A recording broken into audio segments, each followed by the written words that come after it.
በየቀኑ ማታ ማታ ንጉሡ 12ቱን ልዕልቶች ክፍላቸው ውስጥ ዘግቶባቸው ይሄድ ነበር። ነገር ግን ጠዋት ሲነሱ ጫማቸው ልክ ሌሊቱን ሙሉ ሲጨፈርበት ያደረ ይመስል ተበላሽቶና አልቆ ይገኝ ነበር።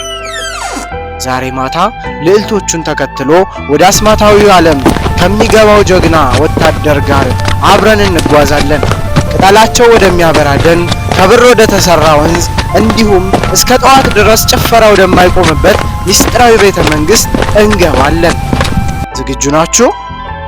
እንግዲያውስ ወደዚህ አስደናቂና ሚስጥራዊ ዓለም አብረን እንግባ።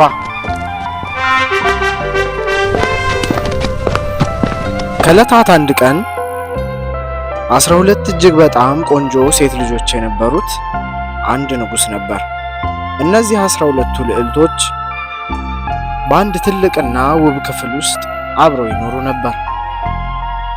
ንጉሡ ልጆቹን በጣም ስለሚወዳቸውና ስለሚሳሳላቸው ማታ ሲተኙ ማንም ወደ ውጭ እንዳይወጣ በሩን ሁሉ ይቆልፍ ነበር። ነገር ግን በየቀኑ ጠዋት ልዕልቶቹ ከእንቅልፋቸው ሲነሱ አንድ አስገራሚ ነገር ይፈጠራል። የልዕልቶቹ ጫማዎች ሌሊቱን ሙሉ ሲጨፍሩበት ያደሩ ይመስል ተበላሽተውና ተቦጫጭቀው ይገኙ ነበር። ንጉሡ በየቀኑ ለልጆቹ አዲስ ጫማ ለመግዛት ተገደደ። ነገር ግን በሚቀጥለው ቀን ጠዋት ያ አዲስ ጫማ እንደገና አሮጌ ሆኖ ይገኛል። ንጉሡም ሆነ የቤተ መንግስቱ ጠባቂዎች ይህንን ሚስጥር ሊፈቱት አልቻሉም። ንጉሡ በሁኔታው ግራ ተጋባ። ይህ እንዴት ሊሆን ይችላል? እንዴት በአንድ ሌሊት ብቻ የጫማ ሶል እንደዚህ ያልቃል? ሲል ጠየቀ። በመጨረሻም ንጉሡ አንድ አዋጅ አወጀ። አዋጅ! አዋጅ! አዋጅ! የልጆቼን የጫማ ሚስጥር የፈታ ሰው ከልጆቼ መሃል የመረጣትን አግብቶ እኔም ሳልፍ የዚህን ዙፋን ወራሽ ይሆናል አለ። ነገር ግን አንድ ማስጠንቀቂያ ሰጠ። ሚስጥሩን ለመፍታት እድሉ ያለው ለ3 ቀን ብቻ ነው። በ3 ቀን ውስጥ ካልፈታው ግን እስር ቤት ይገባል። ብዙ ወጣቶች እንዲሁም ከሌላ ሀገር የመጡ መኳንንት ጭምር እድላቸውን ሞከሩ። ነገር ግን ማንም ሚስጥሩን ሊያውቅ አልቻለም። ጫማዎቹም ማለቃቸውን ቀጠሉ። በመጨረሻም አንድ ደግ ልብ ያለው ወጣት እድሉን ለመሞከር ወደ ቤተ መንግስቱ አመራ። በመንገድ ላይ ሳለም አንዲት በጣም የደከማት አሮጊት ሴት አገኘ። ሴትዮዋም ልጄ ሆይ በጣም እርቦኛል፣ እባክህ የምትሰጠኝ ዳቦ አለህን? አለችው። ወጣቱ ይዞት የነበረውን ስንቅ በሙሉ ለአሮጊቷ ሰጣት። አሮጊቷን በደግነቱ ተደስታ ውለታውን ለመክፈል አንድ ስጦታ ሰጠችው። እንዲህም አለችው፣ ይህንን የአስማት ካባ ውሰድ፣ እንዲሁም ኮፍያውን።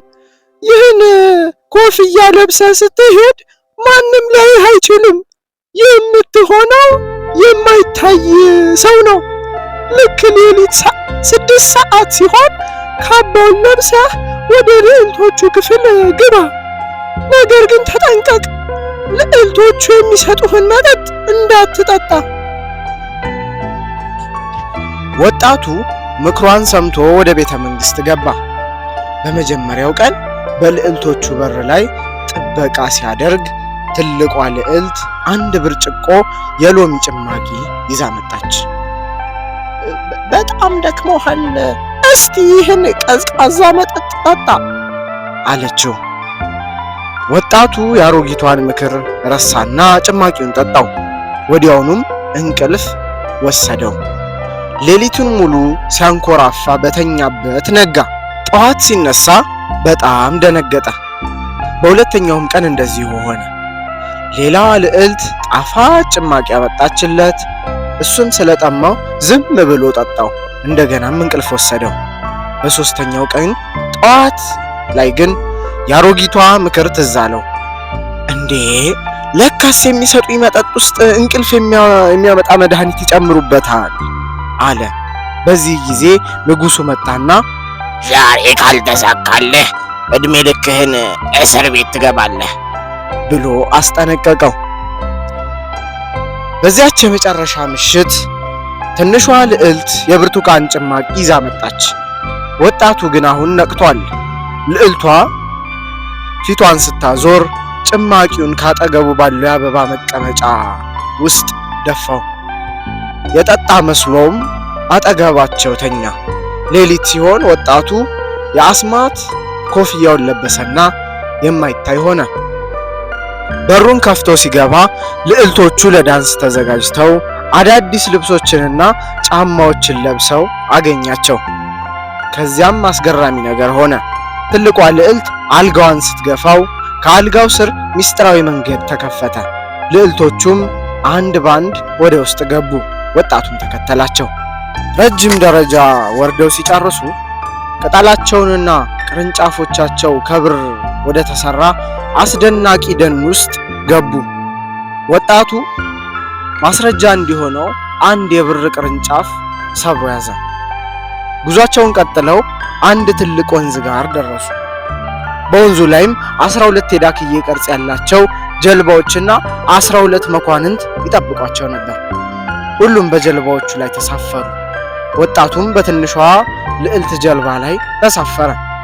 ጀልባው ስለከበደ ጀልባ ቀዛፊው ዛሬ ጀልባዋ ለምን ከበደች እያለ ይጠይቅ ነበር። ወንዙን እንደተሻገሩ ዘፈንና ሙዚቃ ወደሚሰማበት አንድ የሚያብረቀርቅ ቤተ መንግስት ገቡ። ልዕልቶቹም እንደገቡ መደነስ ጀመሩ። ምንም ሳይደክማቸው ሌሊቱን ሙሉ ሲደንሱ አምሽተው ጫማቸው ማለቅ ጀመረ። ወጣቱ መራብ ስለጀመረ ከጠረጴዛው ላይ ኬክ አንስቶ በላ። ትንሿ ልዕልት ኬኩ በአየር ላይ ሲንሳፈፍ አየችና ደነገጠች።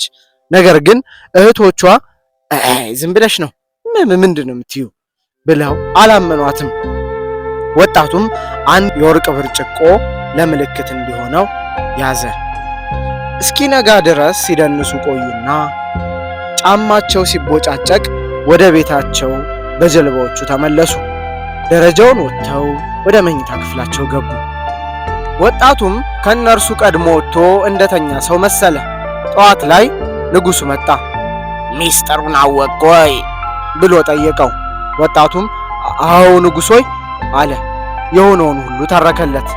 ንጉሱ ማመን ሲያቅተው ወጣቱ ከጫካው የሰበረውን የብር ቅርንጫፍና ከቤተ መንግስቱ ያመጣውን የወርቅ ብርጭቆ አሳየው። ንጉሱም ቃሉን ጠብቆ ወጣቱ ከልጆቹ የመረጣትን እንዲያገባ ፈቀደለት። ወጣቱም ትንሿን ልዕልት መረጠ። የሚስጥራቸው መውጣት ልዕልቶቹን ቢያበሳጫቸውም ወጣቱና ልዕልቷ ተጋብተው በደስታ ኖሩ።